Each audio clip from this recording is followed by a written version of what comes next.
Hello दोस्तों, स्वागत है आपका गिल इलेक्ट्रॉनिक्स में। तो आज की इस वीडियो में हम इस डीडी फ्री डिश की पावर सप्लाई को रिपेयर करेंगे। आपको फिज़िकली ऑब्ज़र्व करने पर दिख रहा होगा कि इसमें ये आईसी ब्लास्ट है, ये आईसी ख़राब है। तो स्पेशली ये वीडियो इस आईसी को चेंज करने के ऊपर ही है। इसमें हम आईसी को चेंज तो हर कोई कर सकता है, लेकिन इसमें एक ख़ास बात है जो कि हम आपको इस वीडियो में आगे बताएंगे। आप वीडियो को बिना स्किप करे देखते रहिएगा, आपको इस आईसी को चेंज करने के बारे में एक महत्वपूर्ण टिप्स मिलेगी। और दोस्तों, अगर आपने अभी तक मेरा यूट्यूब चैनल सब्सक्राइब नहीं किया है तो प्लीज़ वीडियो को लाइक कर दीजिए और चैनल को सब्सक्राइब कर दीजिए। और दोस्तों, हमें देखने पर ही पता चल रहा है कि इसमें ये जो इसका कैपेसिटर है, इसके अंदर भी छोटे छोटे होल हो चुके हैं और ये भी कैपेसिटर भी ख़राब हो चुका है। तो सबसे पहले हम इसी तरह के किसी और बोर्ड से इस कैपेसिटर को रिप्लेस कर लेंगे। तो दोस्तों, हमने इस कैपेसिटर को इस बोर्ड में से निकाला है और हमारे पास ये एक दूसरा कैपेसिटर है, हम इसको इसकी जगह लगाएंगे। प्लस माइनस का आपको विशेष ध्यान रखना है। ये जो साइड होती है इसकी नेगेटिव साइड होती है और इसके जो साथ में दूसरी साइड होती है अपोजिट साइड, वो इसकी पॉजिटिव साइड होती है। तो इसकी नेगेटिव साइड को आपको इस बोर्ड में ये जो आपको वाइट पोर्शन दिख रहा है इसके साथ लगाना है। इस तरह से आपको जो कैपेसिटर लेना है वो लगभग 400 वोल्ट का होना चाहिए। 400 वोल्ट से ज़्यादा हो तो कोई बात नहीं, कम नहीं होना चाहिए। माइक्रोफैरड तो इसमें जैसे इस कैपेसिटर में तो 5.6 माइक्रोफैरड है, तो माइक्रोफैरड का कोई इशू नहीं है, वो तो कम ज़्यादा हो तो चल जाएगा। लेकिन जो वोल्टेज है वो कम नहीं होनी चाहिए, क्योंकि यहाँ पर ये जो एसी बनेगी 220 वोल्ट एसी होती है, उसको अगर हम ब्रिज रेक्टिफायर से डीसी करते हैं तो लगभग लगभग 311 वोल्टेज बनती है, 311 वोल्ट। तो हमें कैपेसिटर लगभग उससे ज़्यादा वैल्यू का ही लगाना होता है। तो इसलिए हम 400 या 450 वोल्ट का कैपेसिटर यहाँ पर लगा देते हैं। दोस्तों, हमने इस कैपेसिटर को इसकी पोलैरिटी का ध्यान रखकर लगा दिया है, यानी कि इसकी नेगेटिव और पॉजिटिव को ध्यान में रखकर लगा दिया है। और आपको दिखाने के लिए कि ये बोर्ड नहीं चल रहा है, इसके लिए हमने सीरीज सप्लाई इसको दे दी है।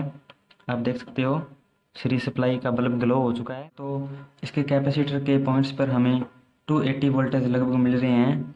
और अब हम इसकी आउटपुट को टेस्ट करें तो ये इसका ग्राउंड है और ये इनकी 5 वोल्ट 3.3 वोल्ट वाली वो लाइनें हैं। तो इसमें इसकी आउटपुट नहीं आ रही है। तो आपको मैंने पहले दिखाया ही था कि इसकी आईसी डैमेज हो चुकी है। तो अब हम इसकी आईसी को चेंज करेंगे। दोस्तों, इस बोर्ड को हाथ लगाने से पहले आपको इस कैपेसिटर को किसी भी दो वायरों से कांटेक्ट कराकर डिस्चार्ज कर लेना है। अगर आपने इसको डिस्चार्ज नहीं किया तो आपको शॉक भी लग सकता है। दोस्तों, अब आती है मेन बात इसकी आईसी चेंज पर। तो इस बोर्ड में जो आईसी होता है वो होता है वाइपर 22।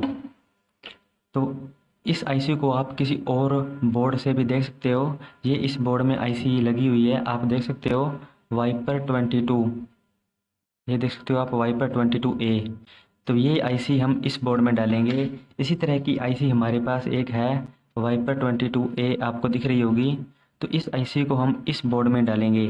लेकिन इस आईसी को इस बोर्ड में डालने से पहले मैं आपको एक ज़रूरी बात बताना चाहता हूँ कि ये जो आईसी है यह दो प्रकार के वेरिएंट्स में आती है। एक तो वो वेरिएंट जिसमें इसकी 5, 6, 7, 8 पिन आपस में कनेक्ट होती हैं। ये 5, 6, 7, 8 पिन इसकी ड्रेन की पिन होती हैं, वो आपस में कनेक्ट होती हैं। लेकिन एक इसका दूसरा वेरिएंट जो आता है उसमें इसकी 7 और 8 नंबर पिन आपस में कनेक्ट होती है।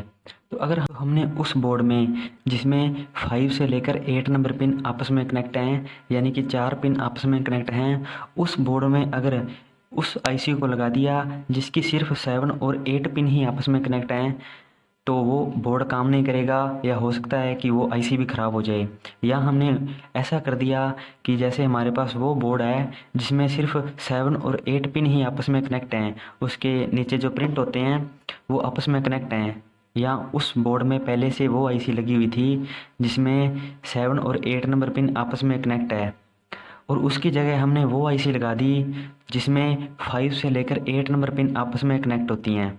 तो वो आईसी भी ख़राब हो सकती है या वो काम नहीं करेगी।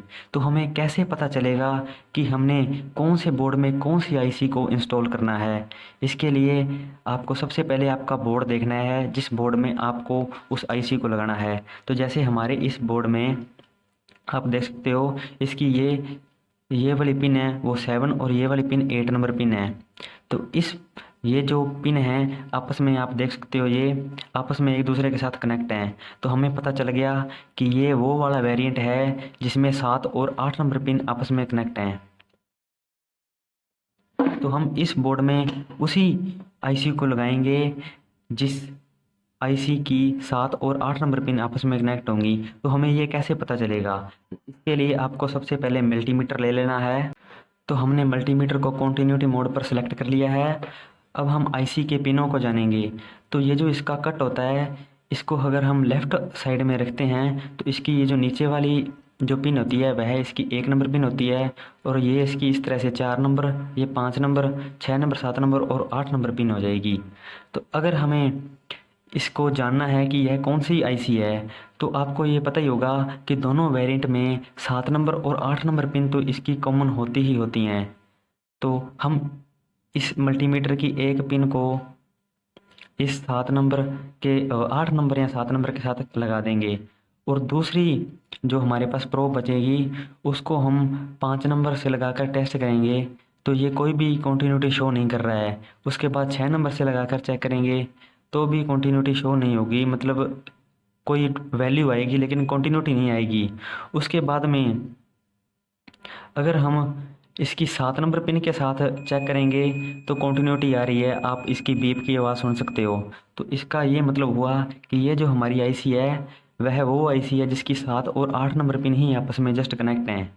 तो हम इसको इस बोर्ड में आसानी से लगा सकते हैं क्योंकि इसमें इसकी 7 नंबर और 8 नंबर पिन ही आपस में कनेक्ट हैं। तो इस आईसी को निकालने के लिए पहले हमें इस आईसी के सभी पॉइंट्स पर सोल्डरिंग कर लेना है। इस तरह से सोल्डरिंग कर लेना है, काफ़ी सारा सोल्डरिंग वायर इस पर चढ़ा लेना है। उसके बाद में हमें कोई भी एक नुकीली चीज़ ले लेनी है, जैसे ये कोई सुई है, और इस सुई को आपको आईसी की 4 पिनों में इस तरह से फंसा लेना है, जैसे कि मैं इस इधर वाली 4 पिनों में इस आईसी की इस सुई को लगा लिया है। उसके बाद में इस सुई को आपको नीचे की ओर पुश करना है, और नीचे की ओर पुश करते हुए आपको इस आईसी की पिनों को हीट करना है इस तरह से।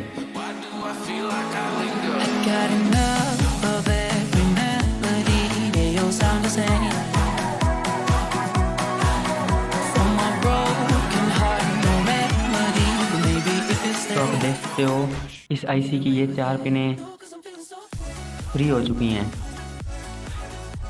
उसके बाद में हम इस आईसी को पकड़कर किसी भी चीज़ से इधर वाली 4 पिनों को भी इस तरह से खींच लेंगे बाहर। तो ये आईसी निकल चुका है, और अब हमें जहाँ पर ये आईसी लगी हुई थी उन वाले प्रिंट्स को साफ़ कर लेना है।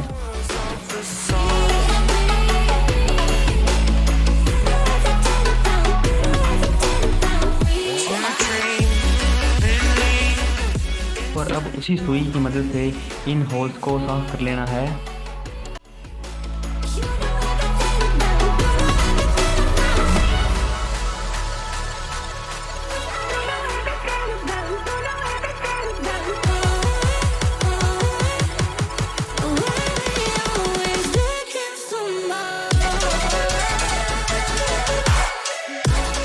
अब ये सारे जो होल्स हैं वो बिल्कुल साफ़ हो चुके हैं।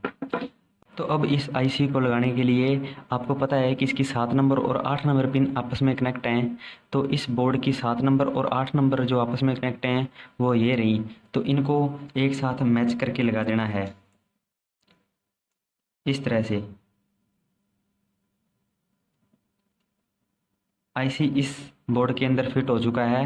अब हम इसको इसकी दूसरी साइड से सोल्डर कर देंगे। There's so many things that I keep in my mind, like a past. There's a reason why all the emotions I built up inside you. तो आप देख सकते हो हमने इस आईसी की सभी पिन्स को सोल्डर कर लिया है।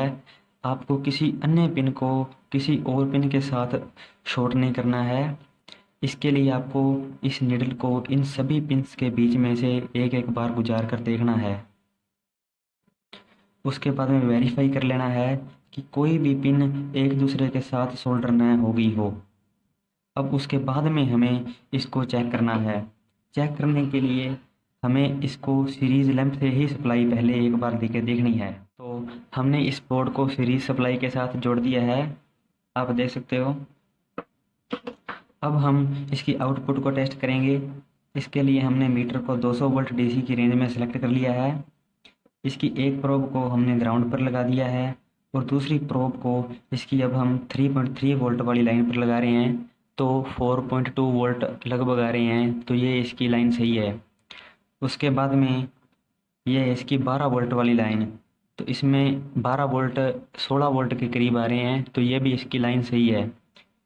इसके बाद ये इसकी 24 वोल्ट वाली लाइन, इसमें 22.1 के करीब वोल्टेज आ रहे हैं, तो ये भी इसकी लाइन सही है। उसके बाद में ये है इसकी 5 वोल्ट वाली लाइन, इसमें 5.2 वोल्ट लगभग आ रहे हैं, तो ये भी सही है। तो दोस्तों, आपको ये इन्फॉर्मेटिव वीडियो कैसी लगी हमें कमेंट करके बताइए। अगर आपको ये वीडियो अच्छी लगी है तो आप इस वीडियो को लाइक शेयर कीजिए और इस चैनल को सब्सक्राइब कर लीजिए। दोस्तों, मिलते हैं इसी तरह की किसी और इन्फॉर्मेटिव वीडियो में। तब तक के लिए ओके एंड बाय दोस्तों।